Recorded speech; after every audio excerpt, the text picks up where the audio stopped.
নির্বাচন কমিশন আরও একবার বলতে চায় এ রাজ্যের নির্বাচন হিংসা মুক্ত এবং হস্তক্ষেপ মুক্ত হবে। কোনো হিংসা ছাড়াই ভোট হবে পশ্চিমবঙ্গে।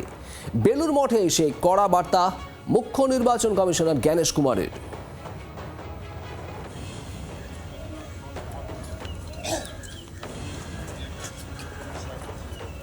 জ্ঞানেশ কুমার মুখ্য নির্বাচন কমিশনার, তিনি আজ দিনের শুরুতে একেবারে সকালে বেলুর মঠে যান।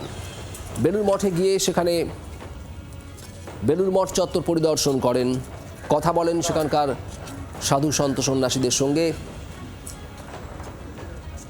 আর সেখান থেকে বেরিয়ে এসে সংবাদ মাধ্যমের সামনে তিনি বলেন যে একেবারে হিংসা এবং চাপমুক্ত নির্বাচন করতে প্রতিশ্রুতিবদ্ধ নির্বাচন কমিশন।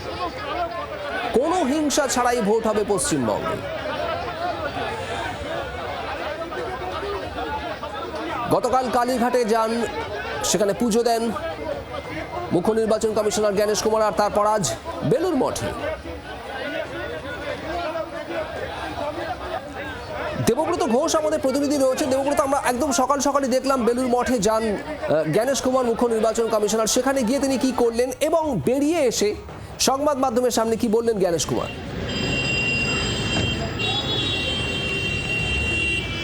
দেখো, আগামী 2026-এর যে বিধানসভা নির্বাচন, সেই বিধানসভা নির্বাচন হিংসামুক্ত এবং শান্তিপূর্ণ করাই একেবারে লক্ষ্য নির্বাচন কমিশনের বা বদ্ধপরিকর নির্বাচন কমিশনার, এমনটাই জানালেন কিন্তু জ্ঞানেশ কুমার। তিনি আজ সকাল 7:15 নাগাদ তিনি বেলুর মঠে আসেন এবং সেখানে মূল মন্দির পরিদর্শন করেন। প্রায় 45 মিনিট তিনি বেলুর মঠের ভিতরে ছিলেন এবং অধ্যক্ষ মহারাজ গৌতমানন্দজি মহারাজ এবং আরও অন্যান্য মহারাজদের সাথে কথা বলেন, আশীর্বাদ দেন এবং এখান থেকে তিনি যখন বেরিয়ে যান তিনি সাংবাদিকদের মুখোমুখি হন এবং তিনি পরিষ্কারভাবে যেটা জানালেন যে বেলুর মঠের এই পুণ্যভূমিতে এসে তার খুবই অন্যরকম একটা অনুভূতি, তার ভালো লাগছে।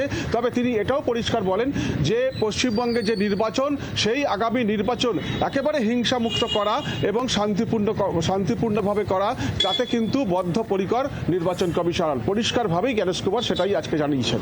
শুভদীপ। দেবব্রত, ধন্যবাদ। শোনাবো আপনাদের একবার সংবাদ মাধ্যমের মুখোমুখি হয়ে বেলুর মঠে জ্ঞানেশ কুমার কি বলেছেন।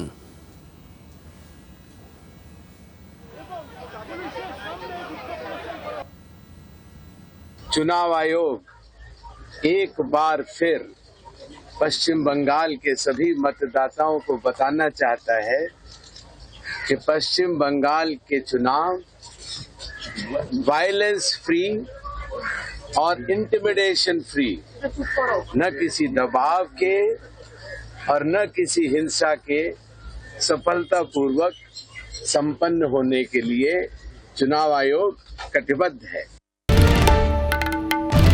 বাংলার আওয়াজ, বাঙালির আবেগ, জি 24 ঘন্টা।